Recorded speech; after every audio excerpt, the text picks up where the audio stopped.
যে কোনো সময় যে কোনো ধরনের খবর শোনার জন্য মানসিকভাবে প্রস্তুত থাকতে বলছেন অনেকেই। পরিস্থিতি আমাদের ধারণার চাইতেও ভয়াবহ, আমাদের কল্পনার চেয়েও অনেক বেশি গভীর, সংকটপূর্ণ।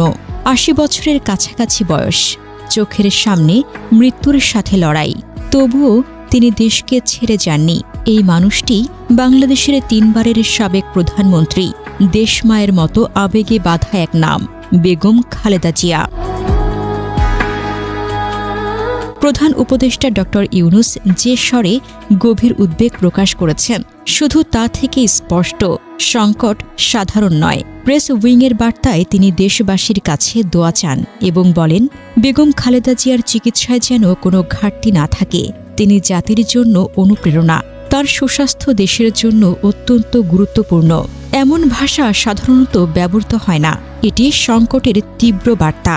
একটা জাতির অভিভাবক এখন শুয়ে আছেন সিসিইউ এর বিছানায়। এভারকেয়ার হাসপাতালের সিসিইউতে একদল দেশি বিদেশি বিশেষজ্ঞ দিনরাত লড়ছেন তাঁর জীবন বাঁচাতে। মির্জা ফখরুল ইসলাম আলমগীর আজ দুপুরে জানালেন, খালেদা জিয়ার অবস্থা অত্যন্ত সংকটময়। হৃদযন্ত্রের সংক্রমণ, ফুসফুসে সংক্রমণ, লিভার সিরোসিসের দীর্ঘস্থায়ী জটিলতা, ডায়াবেটিস, আর্থ্রাইটিস, কিডনি জটিলতা আর শ্বাসকষ্টের হঠাৎ আক্রমণ। বয়স প্রায় ৮০। শরীরের প্রতিটি অঙ্গ এখন লড়ছে নিজের শেষ লড়াটা। যে বয়সে একজন মায়ের থাকার কথা, নাতি নাতনির হাত ধরে বিকেলের গল্পে, সে বয়সে তিনি ছিলেন কারাগারের অন্ধকারে। ৭৩ বছর বয়সে সম্পূর্ণ সুস্থ শরীর নিয়ে কারাগারে গেলেন, আর বের হলেন একজন অসুস্থ, ক্ষয়িষ্ণু কিন্তু ভাঙিনি এমন লৌহ মানবী। বেগম জিয়ার নিজের ভাষায়, দেশবাসী আমার স্বজন, আল্লাহ আমার ভরসা। স্বামীকে হারিয়েছিলেন মাত্র ৩৬ বছর বয়সে। জীবন তখন সম্পূর্ণ বদলে যায়। এরপর স্বৈরাচারের বিরুদ্ধে সংগ্রাম, গণতন্ত্রের জন্য লড়াই, ৩ বার প্রধানমন্ত্রী হিসেবে দায়িত্ব পালন, এমনকি বিরাট রাজনৈতিক চাপ, ষড়যন্ত্র, হামলা, অপমান, কিন্তু দেশকে ছাড়েননি কখনো।